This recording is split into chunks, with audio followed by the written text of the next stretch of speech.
In the last episode of Pokemon Black Walkthrough, we punished Plasma for pillaging poor puny people's Pokemon.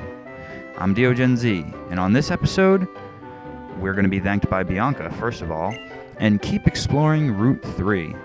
There's sure to be some interesting things, so stay tuned for that. Also, we're going to be heading to Nacrene City, I'm sure, because now that I've gone full-blown policy of speeding up all the unimportant battles, I'm sure we're going to be getting a lot more into episodes, unlike my white walkthrough, in which I just left most of the battles at full speed. And I feel that, really, it's the best option, because I don't stop commentating while I'm in the battle. You guys get to hear some alternate music, and truly, who wants to see a long, drawn-out battle with a Blitzel? I know I don't. So super speed is what we need. So guys, I'm getting pretty pumped for the 3DS. I don't know about you. I am really excited. And even though it really doesn't influence Pokemon Black or White at all, I would like to dispel those rumors right here and right now. I can't believe people are still debating this, but there's no enhanced features for Black and White on the 3DS. Sure, you can up the screen size, and it kind of looks a little blurry, but it's hardly noticeable. DeoGenZ, stop! He always tells us to do that. The dark grass.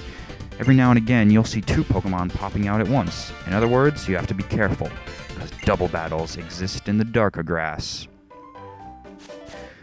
So let's try and find one of these double battles. Double battle. Is this you? Yes, it is. Awesome, guys. Check this out. This is a new feature in Black and White that was danced around in Diamond, Pearl, and Platinum. When you went into Eterna Forest, you saw a double Pokemon when you were with Cheryl. I don't even know if that's her name, but I knew it started with a C. So this time around, they're having different patches of grass all over the Unova region that will allow you to face two Pokemon at once. I think this is especially cool for starting out trainers who don't exactly know how to double battle and just want to test their skills and try new strategies without having to go against trainers online. I really think it's a good idea that Nintendo instituted that, or the Pokemon Company, or whoever decided it. It was a good choice. But anyway, back to the 3DS. What you're seeing as far as my border, that's not an accurate depiction of what the screen is going to look like. There's going to be black borders on the side of the 3DS if you max it out, because you can just have it in the native DS resolution for a sharper picture. But the good thing is Nintendo anticipated the stretched appeal. Of course they did it themselves. So they used some sort of filter to smooth out the pixelation. Really, I've seen videos of it, and you can't tell a difference if you're not that picky. If you're somebody who's that anal about the graphics, then go ahead and play it in the regular native DS size, but for me, I'm definitely going to be playing it in widescreen mode, or whatever they want to call it, large 3DS view. Who knows? But one thing for certain that I can't wait to start working on and see people working with are the augmented reality stamps.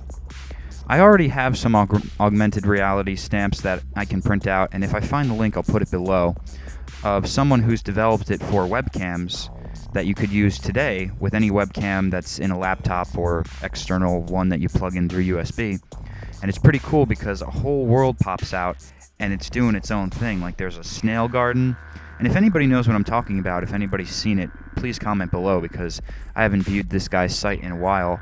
I think it was on my XP computer that I last viewed it, and back then I still had to have a USB plug-in webcam, unlike today where I have it built into the computer.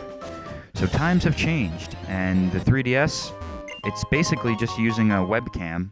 I mean, I don't think that the double camera, although I'm not sure if the double camera really does anything, or if it's just requiring one. Because obviously, when you look at the thing in augmented reality, whatever stamp you print out, because you can make your own, and you can do this for me, as people are already making Mario, Wario, Luigi, and all the other Mario characters in the universe of Mario. But I'm wondering if you could possibly create augmented reality stamps with Pokemon in them. I'm sure it could be done, but I don't really know how to do it.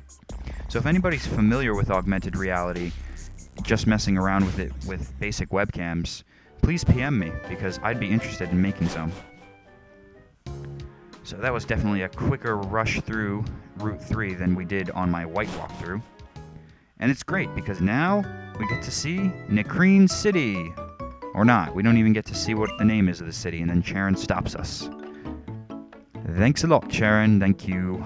I know how to walk. You don't need to take me through my journey anymore. Yes, I know that's a Pokemon Center. Oh, but thank you for the Chesto Berries. That's one thing that this game does very well, very often, and I think it just boosts the appeal to me, is that it always likes to give you freebies. Always. And really, it's a good thing, because in the old games, I never used to talk to anybody. And in this game, I talk to everybody. And of course, I'm speaking towards my cartridge game, because we're not going to be speaking to every single person in every single town, because that would just take too long, and I don't want to narrate all that. But it's very motivating and makes me want to hear what people have to say, because usually they'll have some kind of cool item to give you. And those items that you automatically get just by playing through the game, see, that guy tells us that there's something being sold in this warehouse. You wouldn't have known that unless you talked to people. So you must communicate in this game with the NPCs. They have good things for you. But those items, the X whatevers, I don't like to use them. I think it just wastes turns, and I like to focus on raising my Pokemon well, so that they can depend on their own power, and not have to depend on the power of items.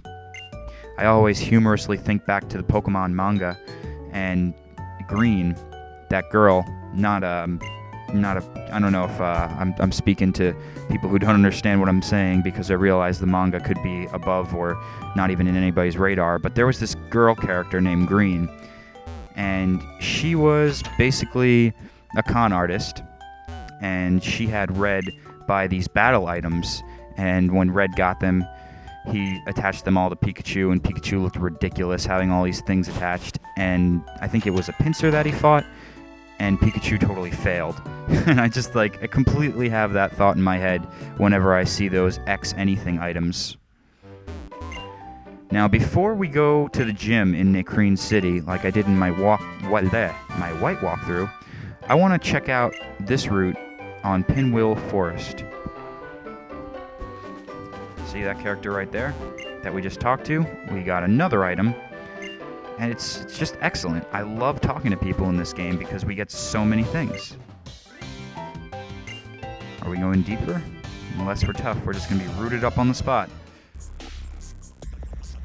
And this is one of the many nurse/doctors in the game that will... Well, she's a nurse, but there are doctors and nurses in this game that will help your Pokemon out without having to go to the Pokemon Center. And you'll see as soon as I kick her ass. But yeah, it's completely motivating to talk to everybody in the game because they give you so many useful items. Rock Smash, Chesto Berry. Now that I don't actually remember if we have Rest yet. I don't think so.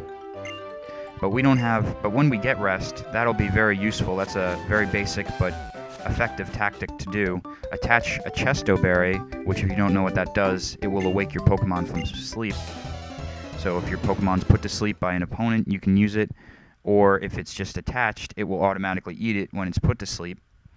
So if you anticipate putting your own Pokemon to sleep via Rest, which will refill your Pokemon's HP completely and cure all status problems, then that's a really good, simple tactic to start off with.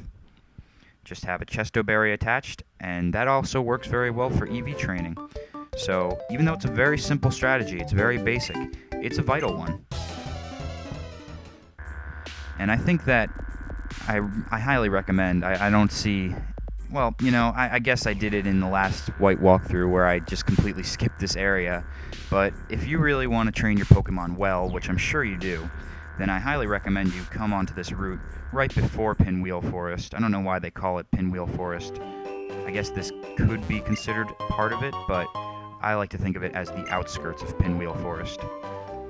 And I don't see it necessary to go into the forest to do any training. I think that you could get all the training you need here. And also, there's a Pokemon, aha! I'm looking for, and here he is. Timber! Now, there's also another Pokemon that I would definitely recommend if you don't want to raise Timber, and you basically have two main options for fighting types that will be good against the gym leader in Nacrene City. It's Timber and Sock, the blue Jackie Chan looking type character. I don't know why he reminds me of Jackie Chan, but I nicknamed my Sock Jackie Chan in my cartridge, and I did that after the actual cartoon. And it's funny because that's really all I watch from Jackie Chan. I just love the animated series. It's so funny. Jackie! Uncle and all that. But I'm going to raise Timber, mainly because I want to try Pokemon that I normally wouldn't raise, because I thought that originally seeing him in the Japanese version, he looked goofy. I made fun of him as the confused construction worker who didn't know what he wanted to do. The reason being is that when he goes through his evolution stage, he gets different things that he holds.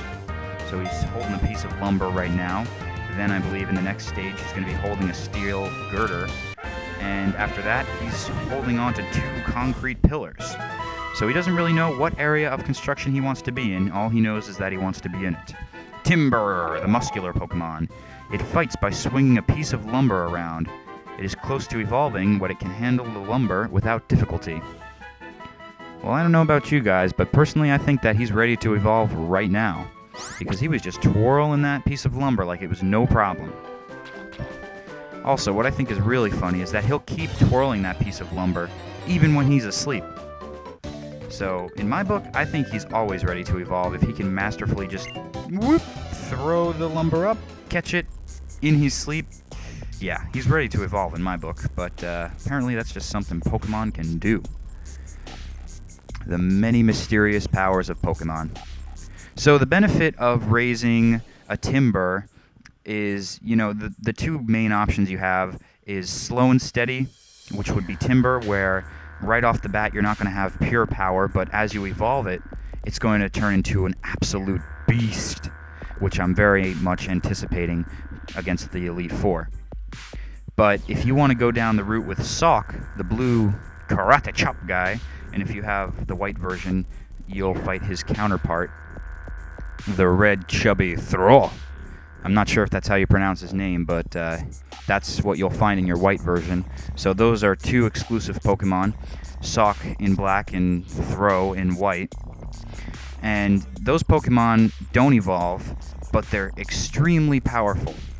They have, I know for a fact, Sock has double kick, and I'm sure that Throw, he's the, punching side, the more fisty type of Pokemon for Pokemon White, if you have that game. And they start out with just pure power. So if you want to really rush through the gym and go at it, not really caring about evolution or raising a Timber all the way up to its concrete wielding form, then go ahead and pick up a Sock. The only thing I advise you is that you're going to be searching around in the grass for quite a while. They're much rarer than a Timber. And look at that! Oshawott is evolving. He's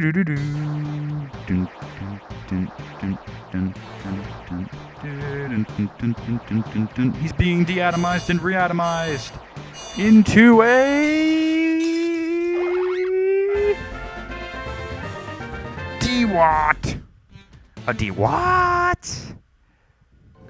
Freaking sweet, guys. Our starter has evolved before the first gym, and I think that's an appropriate place to leave off. So in the next episode, we'll keep training on the outskirts of Pinwheel Forest.